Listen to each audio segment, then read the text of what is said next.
I'm going to be teaching you how to throw a crescent kick, otherwise known as the moon kick.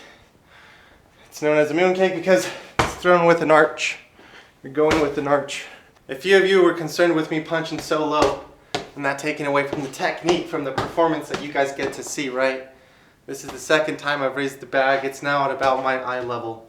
So thank you for calling me out. I hope this works out for you all when it comes to me showing you a move so you can visualize it better. To get started with this crescent kick, you can throw it from many angles. Before I teach you how to throw it, just know that you're trying to hit with the blade of your foot, okay? And when you're doing that, you want to keep it flexed. You want to keep that foot flexed, that ankle flexed, the muscles around it contracted for when you hit. Okay, so your ankle doesn't bend inwards, give you a little sprain. Or you could hit with this part of your foot right here, the part that folds forward on the top. Okay, I can go like this, almost like a smack, or use the blade of my foot. That being said, you have to know that you have a lot of small bones in your foot, okay? This is not like this is not like kicking with your shin, where you have a thicker bone in your shin than you do with all the little bones in your foot. Honestly, I don't really recommend this kick except for maybe a couple situations, which I'll tell you about later. But alright, when throwing this kick, if you're focusing with the leg that's in the back of your stance, your fighter stance, okay, and you want to throw it forward, you want to think of your momentum being in your foot, as if your foot was a weighted ball, okay? And you're going to drag it and whip it around and have it smack the bag or your opponent. And you're going to aim with the blade of your foot here on this one. So when I'm here, I'm raising my knee a little bit at this point, but I'm mostly dragging my foot in the air, okay? Dragging my foot, raising that knee upwards. It's going up, around and up, around and up. Now when I'm here, it's important that you still have a little bit of flexion in your knee to then snap it, to whip it at the end. Okay? You want to whip it.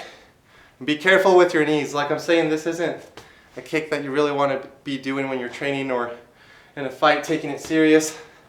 But it's just something that you can do, something that you can practice, all right, to give you more imagination. So when you're here, you whip it around, hit with the blade of your foot, like if it were the blade of your hand. Breathe out, hands up.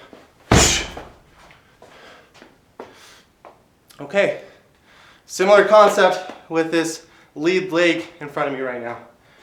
If I want to do it with the lead leg, I'm opening up my hip a little bit. I'm putting my knee to a side, so then my hip opens up. I now have access, more angle to go to and to whip this around. If I'm here, my access point is just to go up. I can't whip it around. If I'm over here, whipping. So I'm here in my fighter stance, I open up my hip, and I'm going to hit with the inside of my foot, the blade of the foot. And you raise your knee as you drag your foot with it, okay? Because you want to be dragging that foot as if it were that ball on a chain that's weighted down, okay? And you just want to whip it to the bag.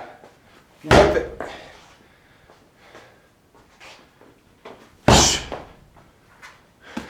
Now I can go in the inside too with this.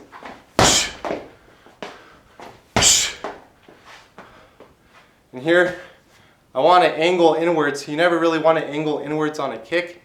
This is the one kick that you are doing it in. You angle inwards to then be able to go around. Okay?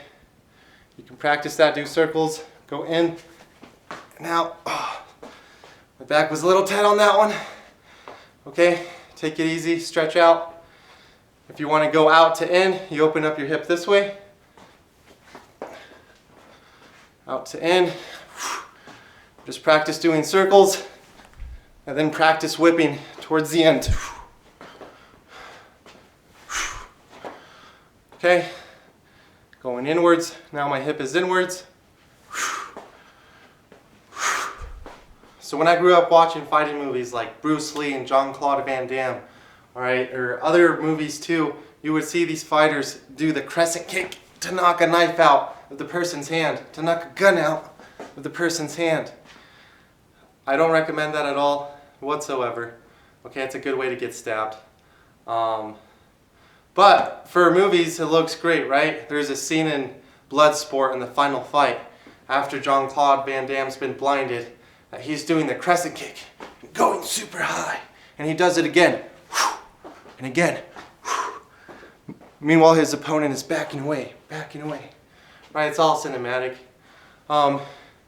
It can still be a dangerous hit, right? If you calibrate it right, if you time it right, you put your power with your hips. Anything can be used to your advantage, to how you want to use it. Just know that in movies, these kind of kicks are a lot more effective than they are in real life. Okay, it's better to hit with your shin than your feet. And these kicks that don't generate a whole lot of power just aren't so great. You have to have a lot of hip power, a lot of torque, just to be able to get a good whip at the end, when you can generate a lot more from a whole roundhouse. Okay, so when would you use this, you might ask? Well, I would personally use it maybe to take someone's guard away. If they're out here with their hands blocking, you can come with the crescent kick to maybe open up for a face shot, open up the side of the body, take away their hands, right? That's if they don't catch your kick, hold it, or try to flip you with it. So you need to be quick.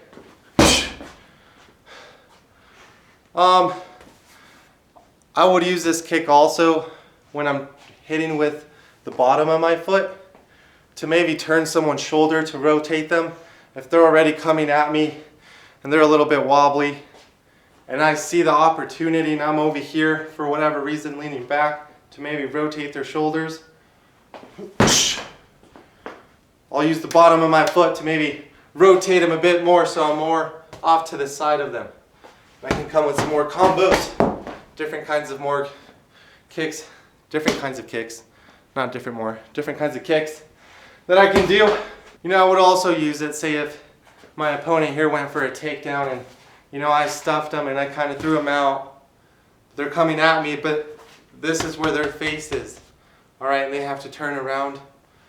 And I just can't get the torque to do a roundhouse for whatever reason. It just has to be a lot quicker of a hit for that specific time. I can do the crescent kick right there. All right, and you can get faster with this. With the roundhouse, sometimes you get in your head and you're like, oh, I'm going to make this super powerful and stuff. And you end up throwing a slow kick because you put in all this effort and you tense up your body. And so sometimes with the hits that you know are faster, you tend to be more relaxed and you can maybe land those quicker and get the timing you need. If you're learning something like this video and if you didn't learn anything, just watch the video for 10 more seconds. I'm going to show you how to do the spinning crescent kick. Okay?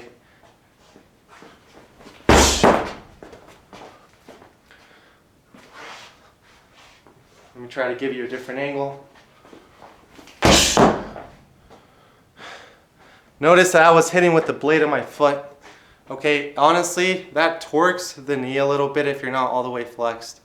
If you're putting in too much power than what your body can handle.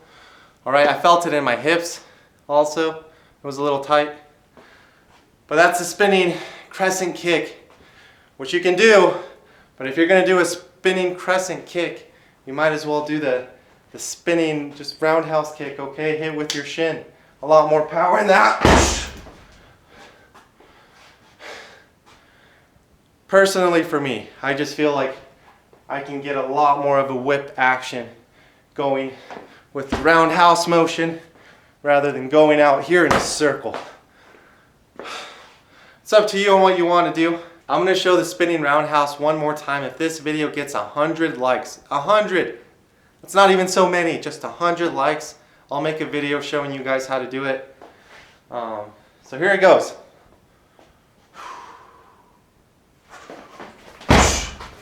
Terrible one. I'll give you one more. One more. That was bad. I'm ashamed, okay? I can do a lot better than that for you.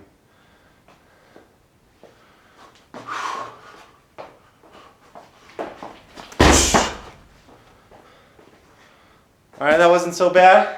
Maybe just one more. One more. Let's see if it happens to be any better. And I'm going to do this until I do it right.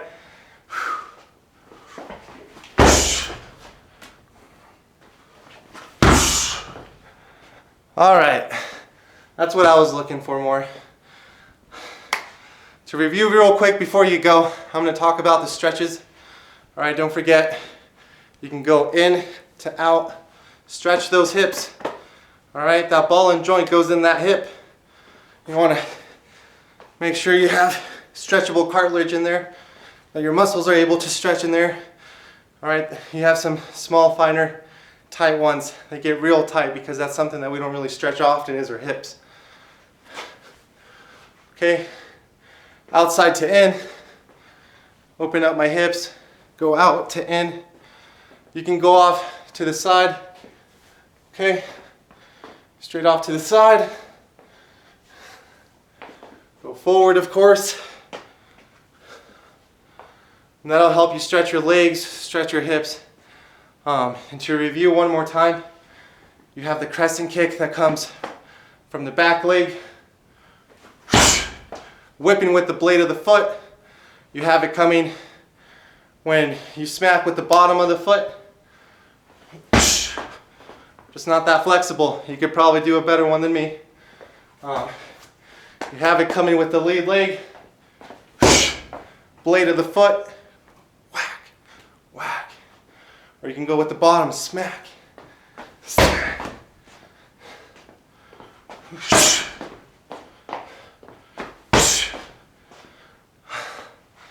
Thank you for watching. Subscribe to the channel for a lot more content. I'm going to be trying to post a fight related video every Friday. It'll be Fight Friday. Okay, and I do have bigger plans, but I will not talk about them right now. Stay tuned for more. Until next time.